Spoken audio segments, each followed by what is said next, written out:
ನಮಸ್ತೆ. ಪಿತೃಪಕ್ಷ ನಮ್ಮ ಶರೀರದ ಹುಟ್ಟಿಗೆ ಪಿತೃಗಳು ಕಾರಣ. ಅವರಿಂದಾಗಿಯೇ ಪಡೆದ ಶರೀರವಿರುವ ತನಕ ನಾವು ಋಣಿಯಾಗಿರಬೇಕು. ಅದುವೇ ಪಿತೃತರ್ಪಣದ ಹಿಂದಿನ ಭಾವ. ಭಾದ್ರಪದ ಬಹುಳ ಪಾಡ್ಯದಿಂದ ಅಮಾವಾಸ್ಯೆಯವರೆಗೆ ಬರುವ ಮಹಾಲಯದ 15 ದಿನಗಳು ಪಿತೃಪಕ್ಷವೆನಿಸಿ ಶ್ರಾದ್ದಾವಿಧಿಗಳಿಗೆ ಪ್ರಶಸ್ತವಾಗಿದೆ. ಮಕ್ಕಳಿಗಾಗಿ ಮಾತಾಪಿತೃಗಳು ಮಾಡಿದ ತ್ಯಾಗ, ಕರ್ತವ್ಯಗಳ ಋಣದ ಭಾರವನ್ನು ಹಗುರ ಮಾಡಿಕೊಳ್ಳಲು ಮನುಷ್ಯ ಕಂಡುಕೊಂಡ ಸುಲಭ ಮಾರ್ಗವೇ ಈ ಪಿತೃಕಾರ್ಯವೆಂದರೆ ತಪ್ಪಲ್ಲ. ತಾಯಿ ತಂದೆಯ ಋಣ ಎಂದಿಗೂ ಯಾರಿಂದಲೂ ತೀರಿಸಲು ಸಾಧ್ಯವಿಲ್ಲ. ಮನುಷ್ಯ ತನ್ನ ಜೀವಿತ ಕಾಲದಲ್ಲಿ ಪ್ರತಿ ವರ್ಷ ಒಂದು ದಿನವಾದರೂ ತಮ್ಮ ಹೆತ್ತವರ ಸ್ಮರಣೆಯಲ್ಲಿ ಉಳಿಯಲಿ ಎಂದೇ ನಮ್ಮ ಪೂರ್ವಜರು ಈ ವಿಧಿಯನ್ನು ಆಚರಣೆಗೆ ತಂದಿದ್ದು. ಸರ್ವ ರೀತಿಯಿಂದಲೂ ಇದು ಪವಿತ್ರ ಕರ್ತವ್ಯವಾಗಿದೆ. ಪಿತೃಪಕ್ಷ ಹಾಗೂ ಪಿತೃಕಾರ್ಯಗಳನ್ನು ಕುರಿತು ವೇದಗಳು, ರಾಮಾಯಣ, ಮಹಾಭಾರತ ಹಾಗೂ ಎಲ್ಲ ಪುರಾಣಗಳಲ್ಲೂ ಪಿತೃಕಾರ್ಯ ನಿಯಮಗಳ ಬಗೆಗೆ ತುಂಬ ವಿಸ್ತಾರವಾಗಿ ಹೇಳಲಾಗಿದೆ. ಸಾಮಾನ್ಯವಾಗಿ ಮಾತಾಪಿತರನ್ನು ಕುರಿತು ಎಲ್ಲ ವೇದಾದಿ ಗ್ರಂಥಗಳು ಹಿರಿಮೆಯ ನುಡಿಗಳನ್ನಾಡಿದ್ದು ಅವರನ್ನು ದೇವರ ಸಮಾನರೆಂದು ವರ್ಣಿಸಿವೆ. ನಮ್ಮ ಹುಟ್ಟಿಗೆ ಬದುಕಿಗೆ ಕಾರಣರಾದ ಈ ಜೀವಂತ ದೇವರುಗಳ ಸೇವೆಯೇ ನಿಜವಾದ ದೇವರ ಸೇವೆ ಎಂದು ಹೇಳಿವೆ. ನಮ್ಮ ಇಡೀ ಬದುಕನ್ನು ಮಕ್ಕಳಿಗಾಗಿಯೇ ಸವೆಸಿ ವಯೋವೃದ್ಧರಾದಾಗ ಅವರನ್ನು ಮಕ್ಕಳು ಚೆನ್ನಾಗಿ ನೋಡಿಕೊಳ್ಳಬೇಕು. ಇದು ಧರ್ಮ ಸಮ್ಮತವೂ ಹೌದು. ಈ ಸಾರ್ಥಕತೆ ಪರಿಪೂರ್ಣವಾಗಲು ಮಕ್ಕಳು, ಹೆತ್ತವರು ಸತ್ತ ಮೇಲೂ ಅವರ ಸ್ಮರಣೆಯಲ್ಲಿ ಇರಬೇಕು. ಪರಲೋಕದಲ್ಲೂ ಅವರ ಆತ್ಮಕ್ಕೆ ಶಾಂತಿ ನೀಡಲು ಪ್ರಯತ್ನಕ್ಕೊಂದು ದಾರಿಯೇ ಪಿತೃಪಕ್ಷ. ಶ್ರದ್ಧಾಕ್ರಿಯೆಯು ವರ್ಷದಲ್ಲಿ ಒಂದು ದಿನ ಮಾತ್ರವಾದರೂ ಪಿತೃಗಳಿಗೆ ಅನುದಿನವೂ ಅದರ ಫಲ ಲಭಿಸುತ್ತದೆ. ಪಿತೃಕಾರ್ಯದ ನಿಮಿತ್ತ ಹೇಳುವ ಮಂತ್ರ ಸ್ವರಗಳ ಸ್ಪಂದನಗಳು ಪಿತೃದೇವತೆಗಳಿಗೆ ತಲುಪಿ ಪ್ರಭಾವ ಬೀರುತ್ತವೆ. ಇದನ್ನು ಗೀತೆಯಲ್ಲಿ ಶ್ರೀಕೃಷ್ಣನು ಸವಿಸ್ತಾರವಾಗಿ ಹೇಳಿದ್ದು, ಪುತ್ರರು ನೀಡುವ ಪಿಂಡ ತಿಲ ತರ್ಪಣಗಳು ಪಿತೃಗಳಿಗೆ ನೇರವಾಗಿ ತಲುಪುತ್ತವೆ ಎಂದು ಹೇಳಲಾಗಿದೆ. ಜನ್ಮಾಂತರ ಶರೀರ ನಿರ್ಮಾಣಕ್ಕೆ ಸಹಕಾರಿಯಾಗಿವೆ. ಅದಕ್ಕಾಗಿಯೇ ಪಿತೃಕಾರ್ಯಗಳನ್ನು ಶ್ರದ್ಧೆಯಿಂದ ನಿಯಮಾನುಸಾರವಾಗಿ ಶಾಸ್ತ್ರಬದ್ಧವಾಗಿ ಮಾಡಬೇಕು ಎನ್ನಲಾಗಿದೆ. ಶ್ರದ್ಧಾಪೂರ್ವಕ ವಿಧಿಪೂರ್ವಕ ಮಾಡಲ್ಪಟ್ಟ ಶ್ರಾದ್ದದಲ್ಲಿ ಕ್ರಿಯಾಶಕ್ತಿ, ಮಂತ್ರಶಕ್ತಿ, ದ್ರವ್ಯಶಕ್ತಿಗಳು ಸಮ್ಮಿಳಿತವಾಗಿ ಲೋಕಾಂತರದಲ್ಲಿರತಕ್ಕ ಪಿತೃಗಳಿಗೆ ಪಿಂಡ ತಿಲತರ್ಪಣಗಳು ರೂಪಾಂತರವನ್ನು ಹೊಂದಿ ಅವರವರ ಆಹಾರವಾಗಿ ಪರಿಣಮಿಸುತ್ತದೆ ಎಂದು ಹೇಳಲಾಗಿದೆ. ನಿಜ ಹೇಳಬೇಕೆಂದರೆ ಸಾಮಾನ್ಯ ಮಾನವನಿಗೆ ಇದು ಅಗೋಚರವಾಗಿದ್ದು ಋಷಿವರ್ಯರು ಈ ತತ್ವವನ್ನು ಬಲ್ಲವರಾಗಿರುತ್ತಾರೆ. ಎಲ್ಲ ಜೀವಗಳು ತೃಪ್ತರಾಗಲಿ. ಮಹಾಭಾರತದ ಭೀಷ್ಮಾಚಾರ್ಯರು ತಮ್ಮ ಇಚ್ಛಾ ಮರಣಿಯ ವರವನ್ನು ಪಡೆದದ್ದೇ ಈ ಶ್ರಾದ್ದವನ್ನು ಮಾಡಿ ಎಂದು ಹೇಳಲಾಗಿದೆ. ಧರ್ಮರಾಜನು ಭೀಷ್ಮಾಚಾರ್ಯರಲ್ಲಿ ಪಿತೃಕಾರ್ಯದ ಬಗೆಗೆ ಕೇಳಿದಾಗ ಭೀಷ್ಮರು ತಮ್ಮದೇ ಪ್ರಸಂಗವನ್ನು ಹೇಳುತ್ತಾ ಪಿತೃಕಾರ್ಯದ ಶ್ರೇಷ್ಠತೆಯನ್ನು ತಿಳಿಸುತ್ತಾರೆ.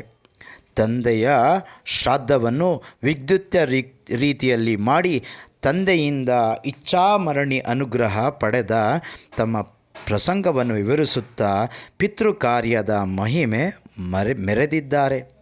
ಭಗವದ್ಗೀತೆಯಲ್ಲಿ ಶ್ರೀಕೃಷ್ಣನು ಹೆತ್ತವರಿಗೆ ದೇವರ ಸ್ಥಾನಮಾನ ನೀಡಿ ಅವರು ಸತ್ತ ಮೇಲೂ ಅವರ ಸ್ಮರಣೆ ಇರುವುದು ಧರ್ಮ ಎಂದು ಹೇಳಿದ್ದಾನೆ. ಪಿಂಡ ತಿಲತರ್ಪಣವನ್ನು ಗತಿಸಿದ ಹೆತ್ತವರಿಗೆ ನೀಡುವ ಈ ಪಿತೃಕಾರ್ಯವನ್ನು ಮಕ್ಕಳು ಮರೆತು ಬಿಟ್ಟರೆ ಅದು ಸಾಮಾಜಿಕ ಹಾಗೂ ಧಾರ್ಮಿಕ ಅವನತಿಯ ಕೊನೆಯ ಹಂತವೆನ್ನುತ್ತದೆ ಭಗವದ್ಗೀತೆ. ಮಂತ್ರದ ಅಂತರಾರ್ಥ: ತ್ಯಾಗ ಮನೋಭಾವನೆಯಿಂದ ಮಾಡುವ ಪ್ರತಿಯೊಂದು ಕಾರ್ಯವೂ ಯಜ್ಞವೇ.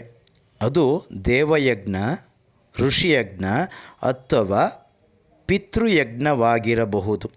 ದೇವಯಜ್ಞದಲ್ಲಿ ದೈವವನ್ನು ತೃಪ್ತಿಗೊಳಿಸಲು ಅರ್ಘ್ಯದ ಮೂಲಕ ಹವಿಸ್ಸನ್ನು ನೀಡುತ್ತೇವೆ. ಮಾಡುವ ಕೆಲಸದಲ್ಲಿ ಭಿನ್ನತೆ ಇರುವಂತೆ ತರ್ಪಣ ವಿಧಾನದಲ್ಲಿ ಪ್ರತ್ಯೇಕತೆ ಇದೆ. ಆ ಕಾರಣಕ್ಕೆ ಅಂಗವಿನ್ಯಾಸ, ಉಪವೀತದಲ್ಲಿ ಬದಲಾವಣೆ ನೋಡಬಹುದು. ಅಂಗೈಯಲ್ಲಿ ಹಿಡಿದುಕೊಂಡು ಜಲವನ್ನು ನೇರವಾಗಿ ನೀಡಿದಾಗ ಅದು ದೇವತರ್ಪಣವಾಗುತ್ತದೆ. ಅದೇ ಬ್ರಹ್ಮತೀರ್ಥವನ್ನು ಅಂಗುಷ್ಟದಿಂದ ಕೊಟ್ಟಾಗ ಪಿತೃತರ್ಪಣವಾಗುತ್ತದೆ. ಕಿರುಬೆರಳಿನ ಭಾಗದಿಂದ ಕೊಟ್ಟಾಗ ಋಷಿತರ್ಪಣವಾಗುತ್ತದೆ. ಹಿಂದೆ ನಮ್ಮ ಪೂರ್ವಜರು ಪಿತೃಕಾರ್ಯವನ್ನು ಭಯಭಕ್ತಿಯಿಂದ ಆಚರಿಸಿಕೊಂಡು ಬರುತ್ತಿದ್ದರು. ಹೆತ್ತವರು ಕೂಡ ತಮ್ಮ ಮಕ್ಕಳ ಶ್ರೇಯೋಭಿವೃದ್ಧಿಗಾಗಿ ಸದಾ ಹಾರೈಸುತ್ತಿದ್ದಾರೆ. ಮಕ್ಕಳು ಕೂಡ ಹೆತ್ತವರನ್ನು ಪ್ರೀತಿ ವಿಶ್ವಾಸದಿಂದ ನೋಡಿಕೊಳ್ಳುತ್ತಿದ್ದರು. ಆದರೆ ಇಂದು ಮಕ್ಕಳಲ್ಲಿ ಆಚಾರ ವಿಚಾರ, ನಯ ವಿನಯ, ನಡತೆಗಳು, ಹೆತ್ತವರಲ್ಲಿ ಪ್ರೀತಿ ವಿಶ್ವಾಸಗಳು ಕಡಿಮೆಯಾಗುತ್ತಿವೆ. ಕಾರಣ ಗತಿಸಿದ ಹೆತ್ತವರ ಹಿರಿಯರ ನೆನಪಿಗಾಗಿ ಮಾಡುವ ಶ್ರಾದ್ದ ಕರ್ಮವು ಕುಂಠಿತವಾಗುತ್ತಿದೆ. ದರ್ಬೆಯ ಮಹತ್ವ: ಶ್ರಾದ್ದ ಕಾರ್ಯಗಳಲ್ಲಿ ದರ್ಬೆಯ ಪಾತ್ರ ಪ್ರಮುಖವಾಗಿ ಶುಭ್ರವಾದ ನೆಲದಲ್ಲಿ ಬೆಳೆದಿರುವ ಹಸಿರು ವರ್ಣದ ದರ್ಬೆಗಳನ್ನು ಬೇರು ಸಮೇತ ಕಿತ್ತು ಬಳಸುವುದೇ ಶ್ರೇಷ್ಠ. ದರ್ಬೆಯಲ್ಲಿ ತೇಜಸ್ಸು ಮತ್ತು ಜಲಾಂಶ ಮುಖ್ಯವಾಗಿರುತ್ತದೆ. ಶ್ರಾದ್ದ ಕಾರ್ಯದಲ್ಲಿ ಬಳಕೆಯಾಗುವ ದರ್ಬೆಯಿಂದಾಗಿ ಸಾತ್ವಿಕ ಗುಣ ವರ್ಧಿಸುತ್ತದೆ. ಭೌತಶಾಸ್ತ್ರದ ಅಬ್ಸಲ್ಯೂಟ್ ಏರ್ ಪ್ರಿನ್ಸಿಪಲ್ ಸಿದ್ಧಾಂತದ ಅನ್ವಯ ದರ್ಬೆಯಿಂದ ಹೊರಸೂಸಲ್ಪಟ್ಟ ಚೈತನ್ಯವು ಊರ್ಧ್ವಮುಖವಾಗಿ ಸಾಗುತ್ತದೆ. ಅದರ ನೇರ ಪ್ರಭಾವ ಶ್ರಾದ್ದ ನಡೆಯುತ್ತಿರುವ ಸ್ಥಳ ಮೇಲಾಗುತ್ತದೆ. ಹೆತ್ತವರ ಸ್ಥಾನಕ್ಕೆ ಸರಿಸಮಾನ ಇಲ್ಲ. ಪ್ರತಿ ವೈದಿಕ ಕ್ರಿಯೆಗಳಲ್ಲೂ ಗತಿಸಿದ ಪಿತೃಗಳನ್ನು ನೆನೆಸಿ ಮುಂದಿನ ಕ್ರಿಯೆಗಳಲ್ಲಿ ತೊಡಗುವ ಶಿಷ್ಟಾಚಾರವಿದೆ. ಪ್ರತ್ಯಕ್ಷ ದೇವತೆಗಳಾದ ತಂದೆ ತಾಯಿಗಳ ಅನುಗ್ರಹ ದೊರೆಯದಿದ್ದರೆ ಪರೋಕ್ಷ ಪಿತೃದೇವತೆಗಳ ಅನುಗ್ರಹವೆಲ್ಲಿ ಎನ್ನುತ್ತಾರೆ ಬಲ್ಲವರು. ಕಾರಣ ಪಿತೃದೇವತೆಗಳ ಇತರ ದೇವತೆಗಳಿಗಿಂತ ದೊಡ್ಡವರು. ಎಲ್ಲ ಕಾರ್ಯಗಳಿಗೆ ಅವರದ್ದೇ ಅಗ್ರಸ್ಥಾನ. ಗತಿಸಿದ ಹೆತ್ತವರನ್ನು ಸ್ಮರಿಸುವ ಪಕ್ಷವೇ ಪಿತೃಪಕ್ಷ.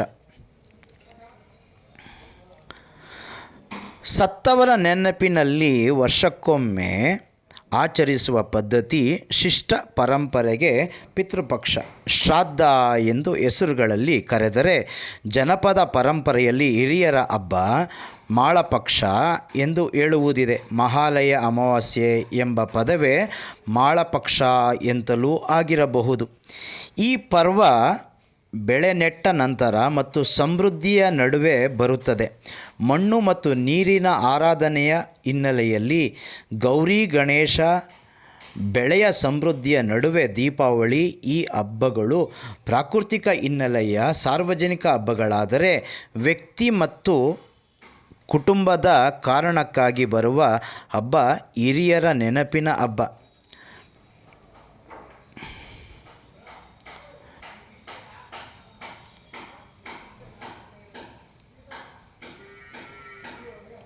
ನಮಸ್ತೆ. ನಾ ಶ್ರೀಧರ್, ಪ್ರಣವಯೋಗ ಮಂದಿರ. ಧನ್ಯವಾದಗಳು. ದಯವಿಟ್ಟು ಎಲ್ಲರಿಗೂ ಶೇರ್ ಮಾಡಿ. ನಮ್ಮ ಸನಾತನ ಧರ್ಮದ ಬಗ್ಗೆ ಅರಿವು ಮೂಡಿಸುವಂಥ ಕೆಲಸವನ್ನು ಮಾಡೋಣ. ಸನಾತನ ಧರ್ಮವನ್ನು ಉಳಿಸಿ ಮುಂದಿನ ಪೀಳಿಗೆಗೆ ಸನಾತನ ಧರ್ಮವನ್ನು ಬೆಳೆಸೋಣ.